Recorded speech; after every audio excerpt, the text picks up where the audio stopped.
حضرت علی علیہ السلام کی زندگی عدل، سخاوت، یتیموں اور غریبوں کی مدد سے بھری ہوئی تھی۔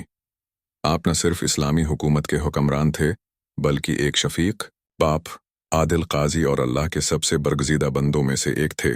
یتیموں اور غریبوں کی مدد حضرت علی کی زندگی میں یتیموں، بیواؤں اور مساکین کی مدد کا ایک خاص پہلو نمایاں ہے۔ آپ اکثر راتوں کو اپنے کندھے پر کھانے اور پانی کا سامان اٹھا کر مدینہ کے ضرورت مندوں تک پہنچاتے، لیکن اس طرح کی کوئی آپ کو پہچان نہ سکے۔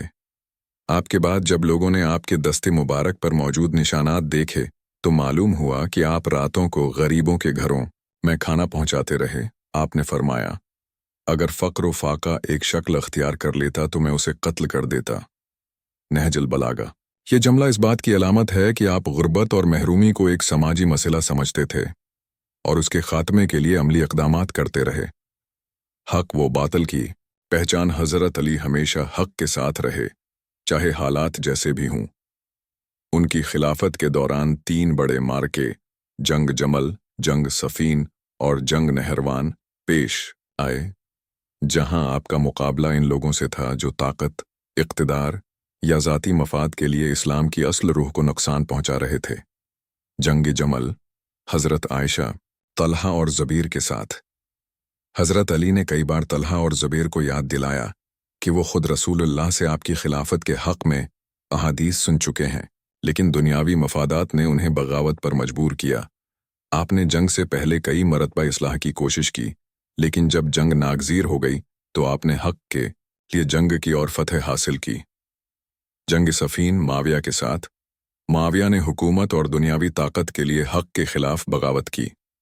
جب حق و باطل واضح ہو چکا تھا، حضرت علی نے فرمایا، میں حق پر ہوں اور معاویہ باطل پر، اور باطل فنا ہونے والا ہے۔ جنگ کے دوران جب دشمن نے قرآن نیزوں پر بلند کیے تو حضرت علی نے فرمایا کہ یہ صرف ایک چال ہے، لیکن آپ کے بعد ساتھی دھوکہ کھا گئے، اور یہی بعد میں جنگ نہروان کی وجہ بنی۔ جنگ نہروان، خوارج کے ساتھ۔ خوارج وہ لوگ تھے جو بظاہر قرآن و حدیث پر سختی سے عمل کرنے کا دعوی کرتے تھے، لیکن حقیقت میں وہ اسلام کے بنیادی اصولوں کے خلاف تھے۔ حضرت علی نے انہیں حق کی طرف بلایا، لیکن جب وہ ضد اور گمراہی پر اڑے رہے تو آپ نے ان کے خلاف جنگ کی اور کامیابی حاصل کی۔ نتیجہ حضرت علی کا ہر فیصلہ حق و انصاف پر مبنی تھا۔ جو بھی آپ کے خلاف آیا وہ در حقیقت حق سے ٹکرا گیا۔ یہی وجہ ہے کہ رسول اللہ نے فرمایا تھا، علی حق کے ساتھ ہے اور حق علی کے ساتھ ہے۔ جہاں علی ہوگا وہیں حق ہوگا۔